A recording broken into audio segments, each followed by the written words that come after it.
Yo tout le monde, ici c'est Chris d'Iconic et vous regardez le 26e épisode du Lifestyle Décodeur. Tu l'as peut-être pas remarqué mais je filme avec une nouvelle caméra qui est beaucoup mieux que la précédente. Pour ce qui est du nouveau décor, il manque des lumières et 2-3 trucs à mettre contre le mur et normalement après ce sera bon. Je pense que d'ici la semaine prochaine, t'auras un nouveau décor. Donc tu me diras ce que t'en penses. Donc sinon pour cet épisode, je pars sur un sujet qui a été très demandé mais qui était aussi prévu de toute façon, Migos. Depuis leur hit Versace sorti en 2013, le groupe originaire d'Atlanta n'a cessé de prouver de projet en projet que ce n'était pas juste des One Hit Wonder. Les One Hit Wonder, pour ceux qui ne savent pas, c'est un groupe qui a cartonné avec qu'un seul single. En plus de décortiquer leur parcours avant Versace, je vais revenir sur toutes les choses qui font de Migos un groupe unique, que ce soit au niveau de leur musique, mais aussi leur image en tant que groupe de rap qui est assez unique en son genre. Sans plus attendre, on y va! Tout d'abord, il faut savoir qu'il n'y a pas plus QLF que Migos. Puisque Quavus Kayate Marshall, Kershnik Kari Ball et Kiari Kendrell Cephus, des noms compliqués, sont de la même famille. La grande sœur de Quavo est la mère de Takeoff, ce qui fait de Quavo l'oncle de Takeoff. Et pour ce qui est de Offset, c'est leur cousin. Donc déjà à partir de là, on peut dire qu'ils ont de vrais liens qui les unissent. Quavus, Kershnik et Kairi, bon je vais les appeler par leur nom de rappeur, ça va aller plus vite. Quavo, Takeoff et Offset sont originaires de Lawrenceville. Alors Lawrenceville est une petite ville qui se situe dans la banlieue nord d'Atlanta. Les mecs sont pas du centre, c'est un peu des campagnards. En plus de ces liens familiaux qui les lient, d'autres circonstances de la vie vont faire qu'ils seront encore plus liés. En particulier le fait qu'ils aient tous grandi sans père. Celui de Quavo est mort lorsqu'il n'avait que 4 ans, et pour ce qui est de Offset et de Takeoff, leurs pères respectifs ont abandonné leur famille. Donc les trois garçons sont élevés par leur mère, mais aussi beaucoup par la mère de Quavo qui subvenait à leurs besoins grâce à un travail de coiffeuse. Entre les trois, le premier à être tombé dans la musique est Quavo. En classe de 4ème, il enregistre son premier morceau sous le pseudonyme de Crunk Boy. Il a 13 ans à ce moment-là et en 2004 à Atlanta, ceux qui dominent le plus c'est le crunk de Lil Jon. Donc ses influences à ce moment-là, c'est plutôt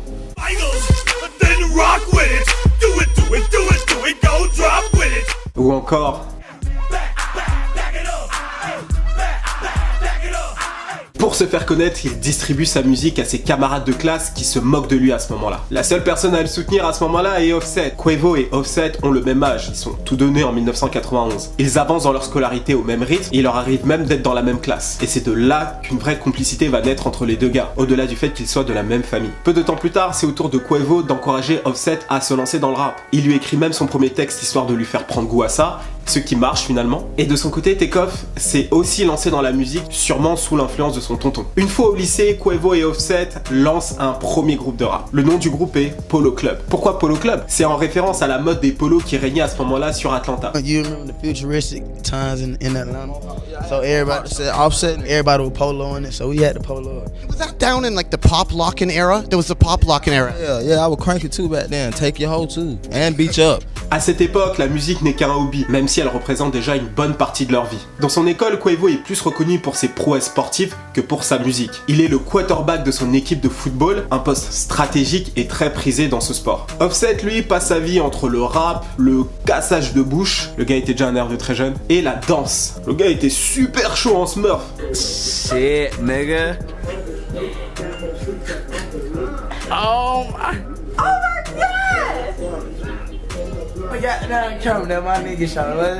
Et de son côté, Takeoff poursuit sa passion pour la musique en parallèle de l'école. Il enregistre beaucoup de musique et lorsque Quavo rentre de l'entraînement le soir, il lui fait écouter son taf. Musicalement parlant, le lycée va être une période transitoire pour le groupe.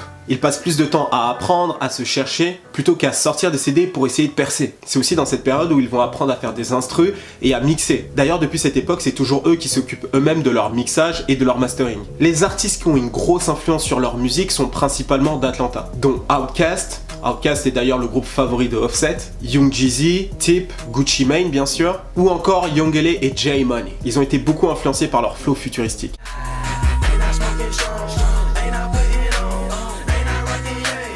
En parallèle de la musique et de l'école, c'est aussi dans cette période-là où les trois jeunes vont commencer à traîner beaucoup dans le bendo. Alors bendo signifie abandoned house, donc maison abandonnée, qui est un autre terme pour trap. Dans les alentours de 2009, lorsque le lycée se termine pour Quavo et Offset, du moins, ils commencent à prendre le rap au sérieux. Notamment parce que Quavo n'a pas pu poursuivre ses rêves dans le football à l'université et que la musique est devenue la seule option pour s'en sortir. Ils commencent par changer de nom. Le Polo Club c'est bien, mais bon, la mode des polos sur Atlanta est terminée.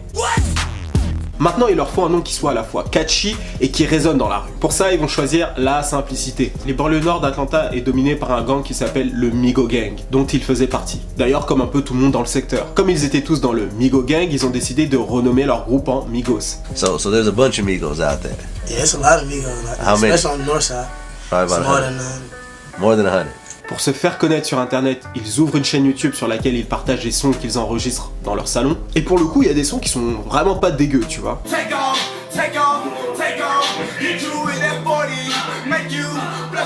Si tu cherches sur YouTube, tu peux trouver encore plein de vidéos de Migos avant le succès. En 2011, ils sortent leur première mixtape officielle, Joke Season. Pour faire connaître leur musique, ils vont connecter avec tous les DJ des strip clubs qui vont commencer un petit peu à jouer leur musique. En 2012, ils vont sortir leur deuxième mixtape, No Label, et c'est vraiment à partir de là que les choses vont commencer à se débloquer, notamment avec le morceau Bando.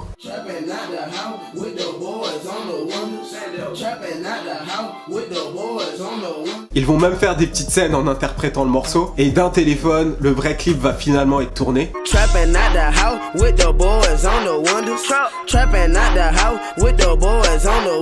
Le morceau va connaître un succès massif sur Atlanta. La musique va tellement tourner sur Atlanta qu'elle va finir par arriver aux oreilles de Zaytoven, mais surtout aux oreilles du Trap God. J'ai nommé I want to fly away.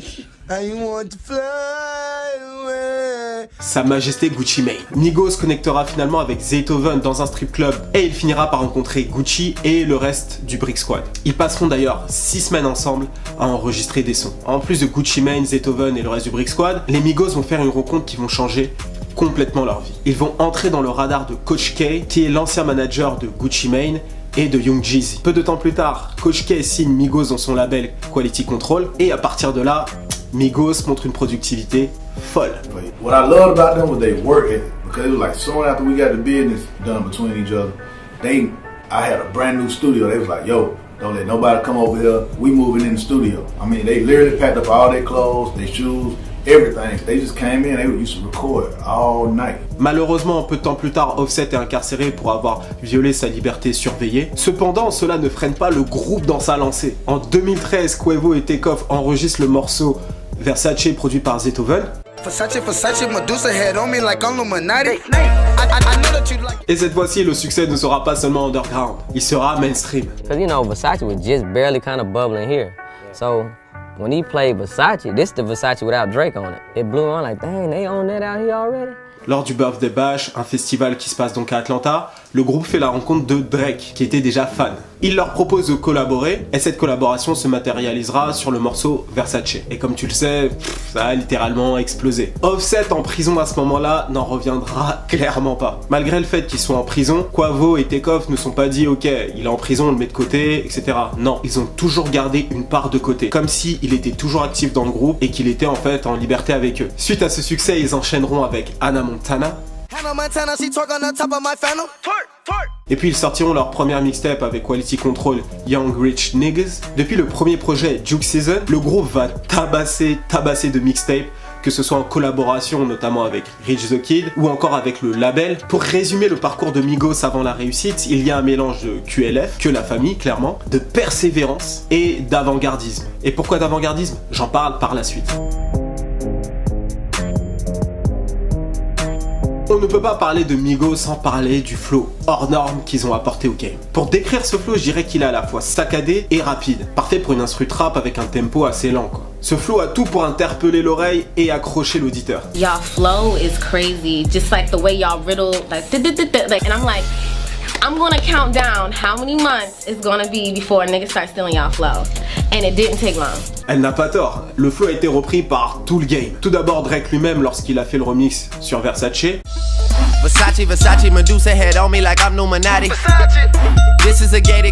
Mais ensuite toutes les autres grosses têtes du rap américain et même dans le rap français.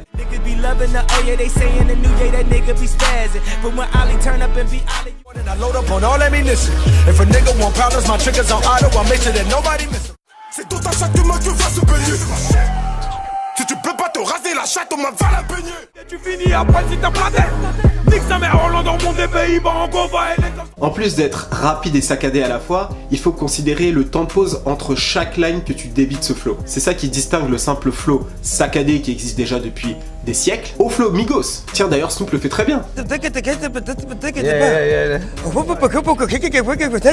Comme quoi, lorsque tu n'essaies pas d'être qui que ce soit d'autre et que tu fais quelque chose qui t'est particulier à toi, c'est là où les choses marchent le mieux. En plus de ce flow hors norme, le groupe a développé un univers musical qui lui est quand même propre. Dans les productions par exemple, il y a quelque chose de toujours assez bling bling, de festif, et je dirais même de too much. À leur image quoi. Avant d'avoir vu par exemple le clip de Versace, pour reprendre un titre connu, c'est exactement comme ça que je l'imaginais. Des parures en or, des bijoux de partout, un manoir d'époque, quelques greluches histoire de pas s'ennuyer, et bien sûr du Versace en balle. Vous pouvez voir l'univers se dessiner sous mes yeux tellement c'était concret pour moi. Beethoven et les autres beatmakers de cette mixtape Young Rich Niggas ont très bien su créer ce monde là en fait, en cohérence avec leur image. D'ailleurs la cloche qui est dans l'instru Versace me rappelle le bruit incessant de leur chaîne qui s'entrechoquent dans les interviews. En plus des instrus trap qu'ils ont l'habitude d'utiliser, ils flirtent beaucoup avec l'univers de la Bay Area. Cet univers qui est à la fois festif et pimp.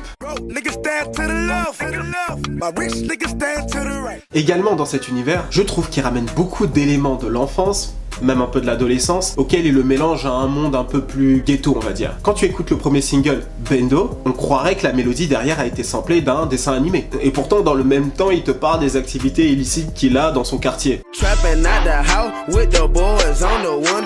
Ça peut être assez déroutant. À première vue, si tu ne vois pas le clip et si tu ne comprends pas l'anglais, tu peux dire qu'il n'y a absolument rien de menaçant ou même d'explicite dans ce qu'il raconte. Par contre, quand tu écoutes un morceau par exemple de Alley Boy, t'as pas besoin de voir le clip, tu sais qu'il est en train de te menacer ou il est en train d'être, voilà, en train de faire ce qu'il est quoi. Il y a aussi le morceau M&M's qui peut te faire penser aux M&M's, donc les chocolats là, mais en fait il te parle de millions et de millions et de millions. Il y a aussi Hannah Montana, le fameux personnage de Disney incarné par Miley Cyrus, qui veut en fait dire dans leur jargon la cocaïne. Parce qu'elle est blanche comme Hannah Montana. A mon avis, cette immaturité déguisée est en réalité un héritage direct de Gucci Mane. Son morceau Ice Cream avec le groupe en featuring en est la quintessence. Miss Ice Cream, Miss Ice Cream, Miss Ice Cream, Miss Ice Cream, on selling ice cream. À ça, tu mélanges le fait qu'ils mélangent les expressions qui sont propres à leur quartier, à leur zone, ça peut devenir assez unique au final. D'ailleurs, peu de gens comprenaient ce qu'ils racontaient au départ, pas parce qu'ils bafouillaient, mais parce qu'ils utilisaient des expressions qui étaient propres à chez eux. Bien sûr, il y a aussi le terme Bendo qu'ils ont popularisé et qui est arrivé jusqu'à nos contrées. Pas vrai, Niska? Nos gars du Migo Gang ont toutes les caractéristiques des rappeurs de notre époque. Ils ont clairement la dégaine des swagger rappers à l'image de Soulja Boy par exemple, mais en même temps, contrairement aux rappeurs de cette catégorie-là, ils sont pas paresseux dans leur flow, tu vois ce que je veux dire? Ils kickent comme des mitraillettes et cherchent en permanence la performance. D'ailleurs, ne leur dis pas qu'ils font du mumble rap. Ain't nobody ever said Migos was a mumble rap because you can really hear everything we're saying. Dead serious. Autre caractéristique importante, le groupe donne beaucoup d'importance aux mélodies. Et ça, c'est le job de Quavo en grande partie. Il crée toutes les mélodies qui vont t'ambiancer. D'ailleurs, il est tellement mélodique qu'il y a une pétition qui tourne qui demande à ce qu'il refasse l'hymne national américain. Dans cette nouvelle génération de rappeurs, il y a 3 rappeurs qui sont vraiment des experts là-dedans. Swae Lee, Travis Scott et Quavo. Hey, je dis bien dans cette génération de rappeurs, donc viens pas me sortir Ned Dogg, parce que je te vois venir là. À ce flow particulier, à ces mélodies, tu peux ajouter à ça le plus important, les ad-libs. Non, je rigole, mais bon, c'est important quoi. Les ad-libs, c'est les ambiances. Et Migos, c'est sûrement le groupe qui les fait le mieux. Alors, en soit, si tu ne comprends pas l'anglais ou tu n'arrives tout simplement pas à suivre les lyrics, c'est pas grave, tu peux aisément suivre les ad-libs. Mama! Woo! C'est assez facile de savoir à quel moment il va crier Rah! Ou encore Mama!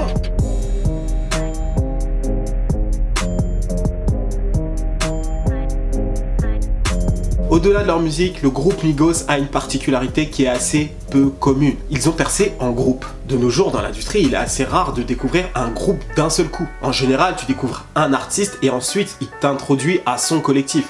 Par exemple, A$AP Rocky avec A$AP Mob, ou encore Joey Badass avec Pro Era. Mais dans le cas de Migos, on a découvert les 3 comme on pouvait découvrir à l'époque Destiny Child. Cette particularité dans le rap était très fréquente dans les années 90 et au début des années 2000. Aujourd'hui, à part Ray Shremmerd et Migos, je vois pas d'autres groupes qui ont cartonné quoi. D'ailleurs, comme tous les groupes, la question de la séparation se pose toujours un moment. Et c'est le cas en ce moment pour Migos. Les fans de Migos demandent de plus en plus l'album solo de Quavo. Du coup, il y avait une rumeur qui disait que chaque membre du groupe devait préparer un album solo. Mais ça a été démenti. Par contre, Quavo prépare un album en duo avec Travis Scott qui va sortir très bientôt. Ce projet va être très chaud. Pendant que Quavo va sortir ce projet en collaboration avec Travis Scott, les autres n'ont pas l'intention de rester inactifs. Offset a une popularité non négligeable. C'est lui qui est à l'origine du fameux premier couplet de Bad and Bougie et du refrain du morceau. Récemment, il a posé sur le dernier titre de Metro Boomin en compagnie de Drake.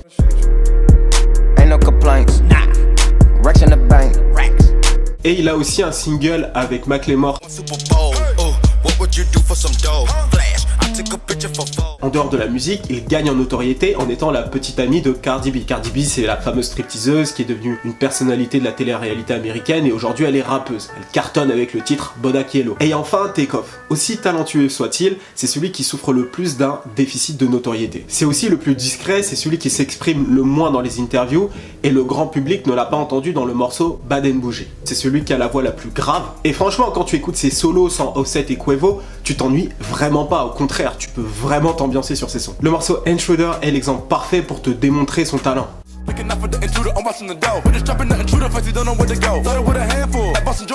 Mais malheureusement aujourd'hui, lorsque les gens pensent à Takeoff, ils pensent à ça.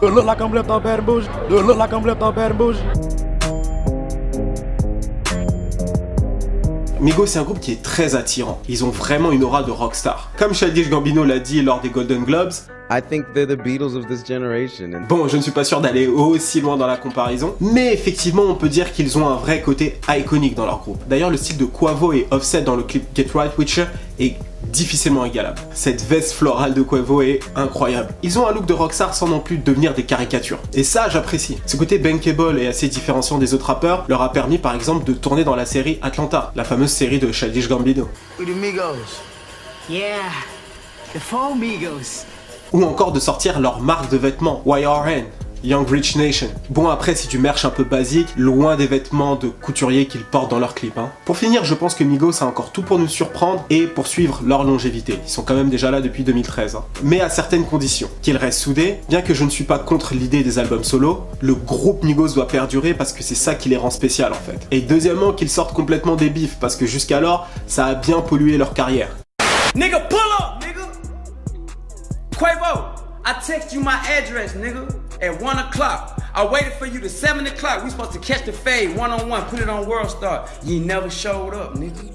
En plus de rester créatif, de continuer à rester dans l'époque, normalement, si toutes ces conditions sont respectées, Migos devrait encore perdurer. Et toi, qu'est-ce que t'en penses? Tu penses que Quavo devrait faire une carrière solo? Ou est-ce que tu penses qu'il devrait jamais se séparer? Donne-moi ton avis dans les commentaires sur Migos. En tous les cas, n'oublie pas de me suivre sur Twitter et Instagram. Les liens sont sur la barre d'infos. Abonne-toi à la chaîne, je le dis pas assez souvent, mais ça va de soi, il faut s'abonner. Et sinon, rendez-vous à la FAQ où je vous explique tous mes plans, la vision que j'ai pour Iconic. Elle arrive très bientôt là. Et sinon, je vous dis à vendredi prochain avec un nouvel épisode. C'était Chris du Lifestyle Décodeur d'Iconic pour vous servir. Cheers!